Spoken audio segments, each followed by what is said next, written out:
2002 जैसी परिस्थिति होती है तो उससे निपटने के लिए आप लोग क्या करें? देखिए, सबसे पहले तो सरकार सेंट्रल गवर्नमेंट से भी हम लोग मांग करेंगे अपने मुख्यमंत्री महोदय के माध्यम से कि सेंट्रल में 9वीं अनुसूची में इस झारखंड के 1932 खतियान को जो लागू करने का जो प्रस्ताव कैबिनेट का मुहर लग चुका है, लेकिन आपने जिस रूप से कहा कि पहले भी एक बार लग चुका है 1932 बाबूलाल मरांडी के समय में, लेकिन आपके जानकारी के हिसाब से हम बताना चाहेंगे पत्रकार महोदय कि 1932 का जो डोमिसाइल नीति जो लागू हुआ था आपके बाबूलाल मरांडी के कार्यकाल में, उस समय 9वीं अनुसूची में उन्होंने शामिल नहीं करा सका। लेकिन इस बार हम सेंट्रल से भी मांग करेंगे और मुख्यमंत्री महोदय को भी कहेंगे कि आप महोदय सबसे पहले 9वीं अनुसूची में उन्हें शामिल कराने का आप काम करेंगे, तब मुखर होकर हम लोग इस रूप में आंदोलन को रखे हैं। क्योंकि अभी कल का आपने देखा होगा कि अभी का तत्काल न्यूज़ है कि मुख्यमंत्री महोदय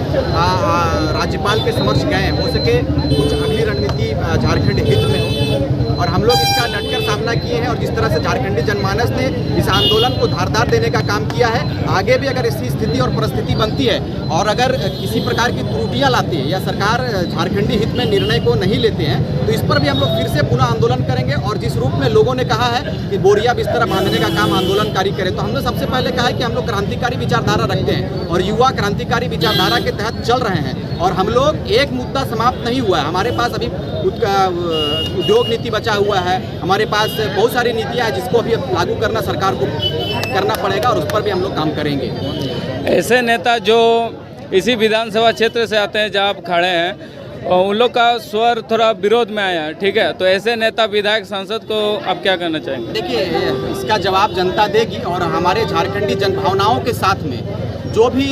इसके विपरीत काम कर रहे हैं, चाहे जो भी विधायक हो, विधायिका हो, जो भी हो, उसको झारखंडी जनमानस, झारखंड के लोग उसे मुंहतोड़ जवाब देंगे। किसी भी दलीय विचारधारा को हम नहीं लेते हैं, ना कि दल का बात करते हैं, हम पहले झारखंडियत की बात करते हैं और झारखंड के लोग जगह हैं। और इस बार पार्टी की बात नहीं होगी, इस बार माटी की बात होगी और माटी के विरुद्ध जो भी नेता जाएंगे, चाहे वो भारतीय जनता पार्टी का नेता हो, आजसू का नेता हो, कांग्रेस का नेता हो, चाहे जो भी नेता हो, अगर झारखंडी विचारधारा से हटकर काम करेंगे तो 2024 में हम लोग झारखंड के लोग उसको मुंहतोड़ जवाब देंगे।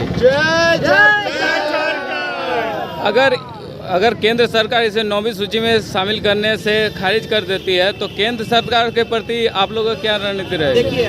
लोग तो चाहेंगे जिस तरह हमारे झारखंड को जिस तरह से सारे लोगों ने, सारे राज्य के लोगों ने, राज्य के नेताओं ने यहाँ पर इम्प्लीमेंट, यहाँ पर उसको अपना जो कि जो नीति के साथ में, जो नियत के साथ में झारखंड में आते थे, जैसे 71 में जब नेशनलाइजेशन हुआ, तो आपके जानकारी के अनुसार हम बताते चले कि जब नेशनलाइजेशन, ऑल इंडिया का नेशनलाइजेशन हुआ, उस वक्त हमारे गांव के लोग